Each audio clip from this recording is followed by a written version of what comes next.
Assalamualaikum warahmatullahi wabarakatuh. Ketemu lagi untuk mata kuliah riset operasi, topik tentang transshipment atau pengapalan. Ini merupakan masalah transportasi juga ya, ada 2 poin yang akan nanti kita bicarakan. Yang pertama masalah transshipment-nya, lebih dulu bahwa transshipment ini atau pengapalan merupakan perluasan dari masalah transportasi, mana barang itu dikirimkan dari sumber ke tempat tujuan dengan meminimumkan total biaya dalam pengirimannya. Hanya saja dalam transshipment ini bukan langsung dari sumber ke tujuan, tapi memungkinkan dari sumber itu melalui perantara atau junction lebih dulu baru ke tempat tujuan atau bahkan secara langsung. Jadi ada alternatif lain yang bisa ditempuh, yaitu melalui perantara sebelum ke titik tujuan lebih dulu. Baik, kita langsung contoh saja untuk masalah transportasi. Ya, ada permisalan 10 unit barang di Jakarta.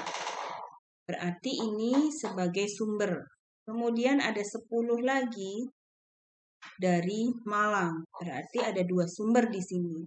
Sumber Jakarta dan sumber Malang masing-masing 10 unit.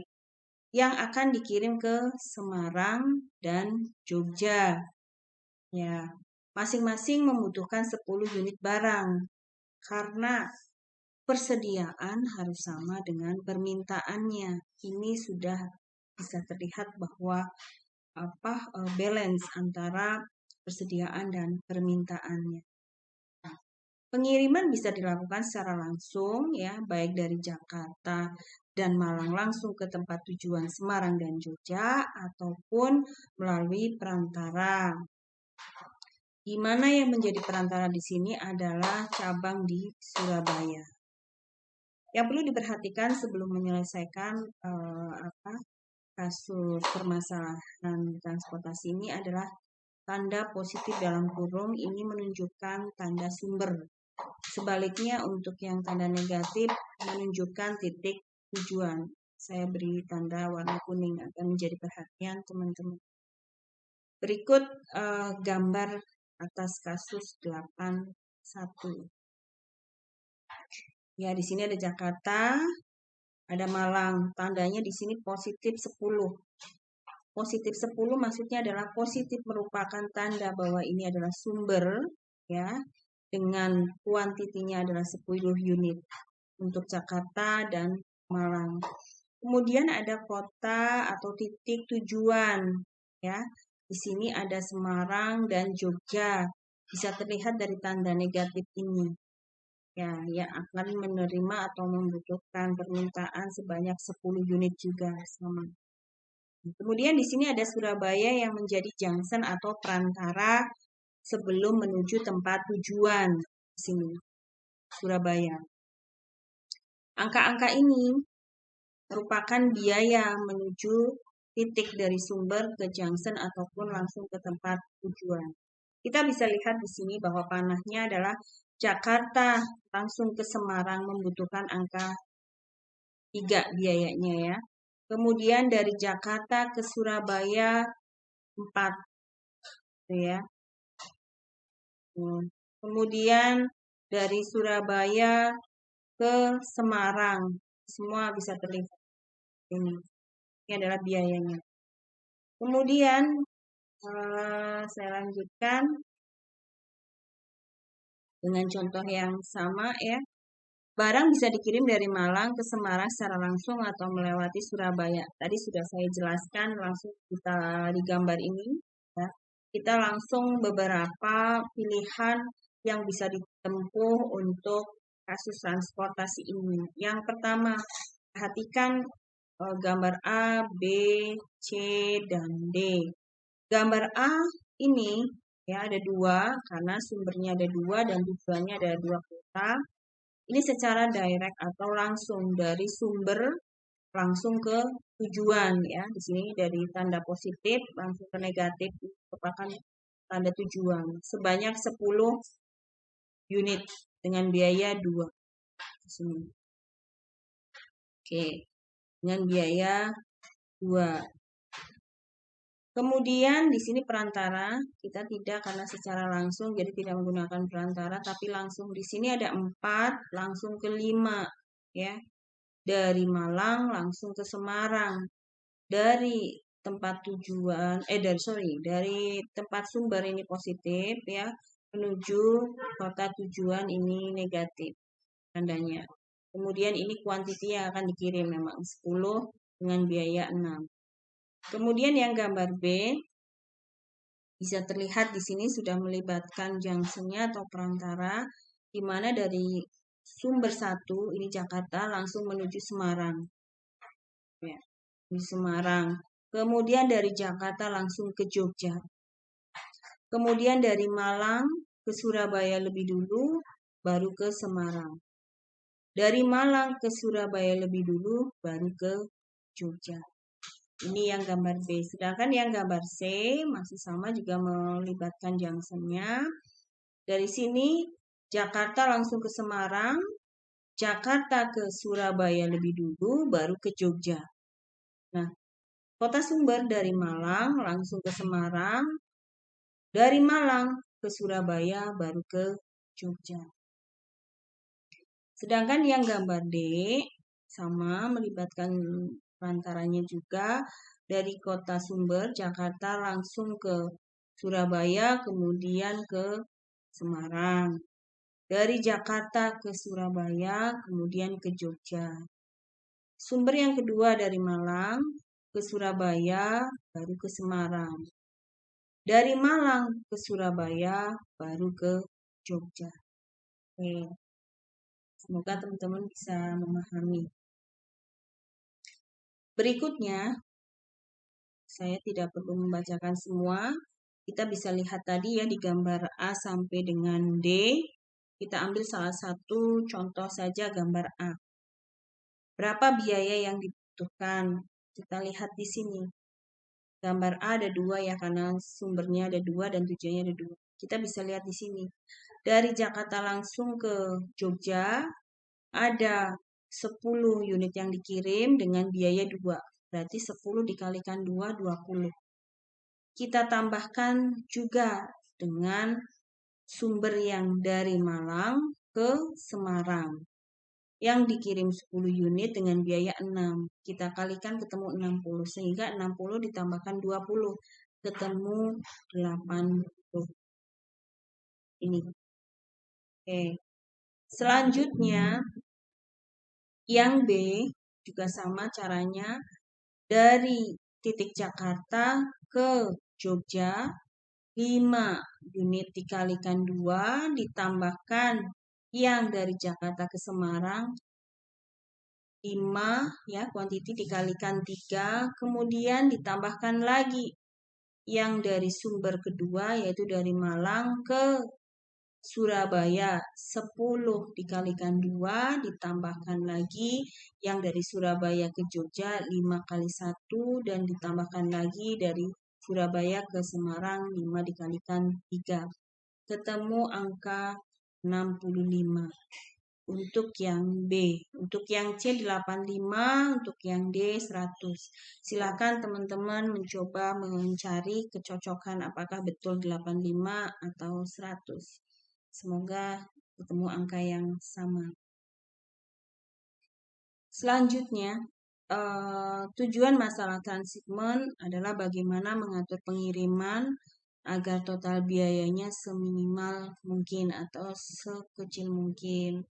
Penyelesaian dilakukan dengan cara mengubah masalah transhipment atau pengapalan menjadi masalah transportasi yang kemudian diselesaikan dengan algoritma transportasi.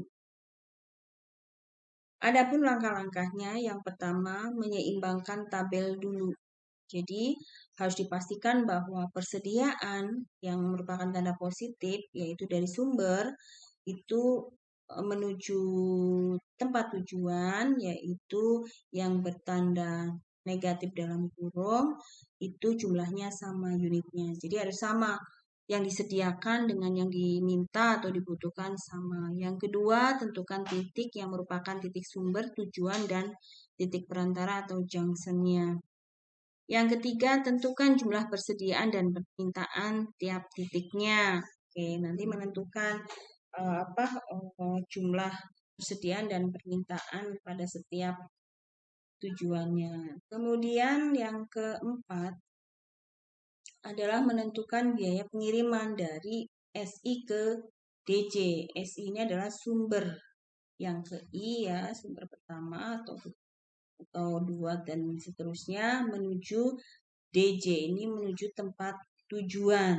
Oke, menuju tempat tujuan. Tempat tujuannya berapa? Ada 1 kah atau 2? Tuh.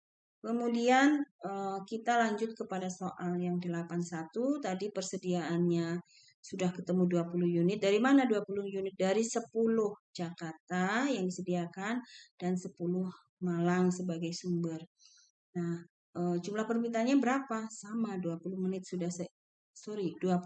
sudah seimbang, yaitu 10 Semarang dan 10 Jogja. Oke, berarti ini bisa dilanjutkan tanpa menambahkan dummy.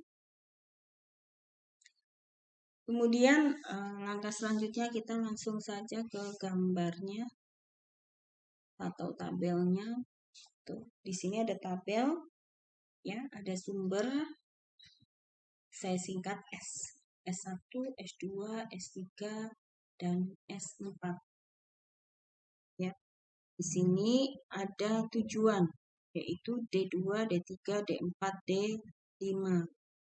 Berarti di sini yang S1 adalah Jakarta, S2 Jogja, S3 Surabaya, S4 Malang.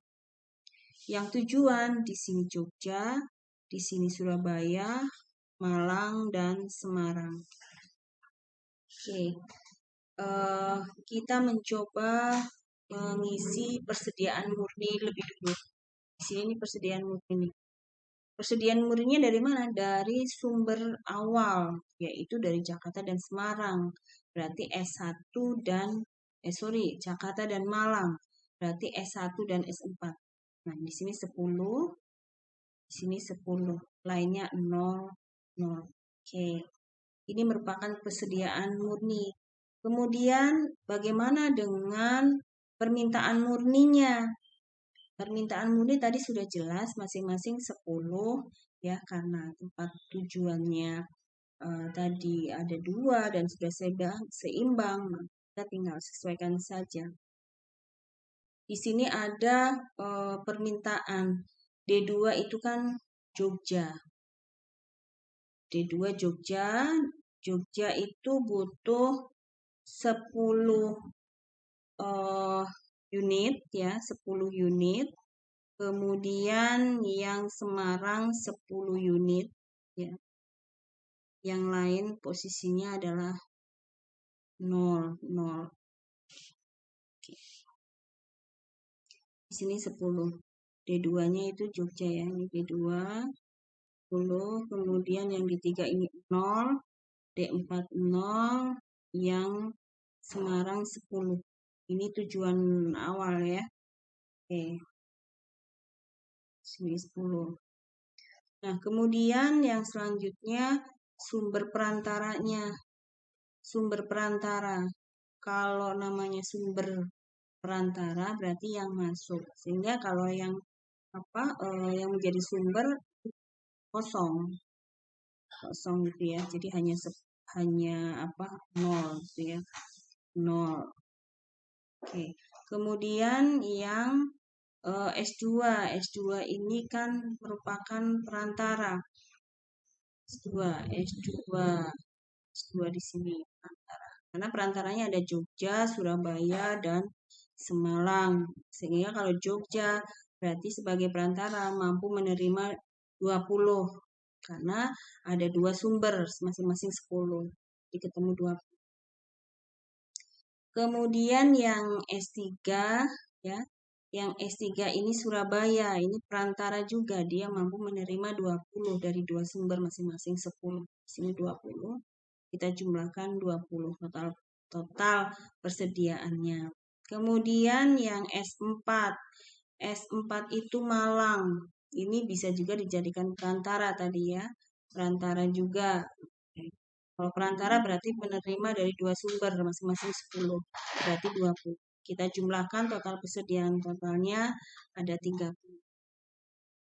Oke, kita lihat pada permintaan murni. Yang menjadi tujuan permintaan murni sudah jelas bahwa untuk Jogja itu 10 ya.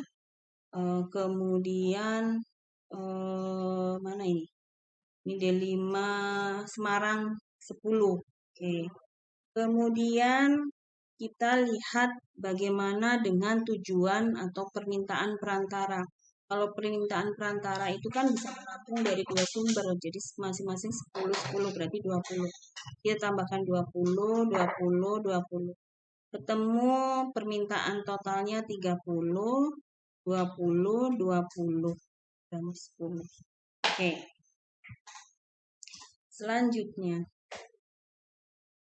Selanjutnya masih dengan kolom yang sama ya. Jadi tinggal dipindahkan saja, berarti ini 30, 20, 20, 10. 30, 20, 20, 10. Kemudian persediaan totalnya 10, 20, 20, 30. 10, 20, 20, 30. Oke. Nah, ini angka-angka ini adalah biayanya. Ini biayanya. Kenapa ini ada diberikan tanda M? Ya. Tanda M merupakan bilangan positif besar atau yang tidak ada garis. Maksudnya tidak ada garis adalah tidak ada garis keluar ataupun garis masuk. Contoh begini. Ya. Kalau ini kan ada garis masuk ke sini ya, berarti dari sisi sumber keluar ke sini, dari sisi sumber keluar, dari sisi tujuan menerima, dari sisi tujuan menerima.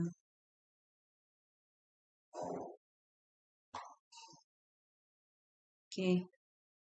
Nah, kita lihat untuk jalur yang langsung yang ada yaitu dari S2 ke D3, biaya transportasinya biaya yang tertera pada gambar di atas.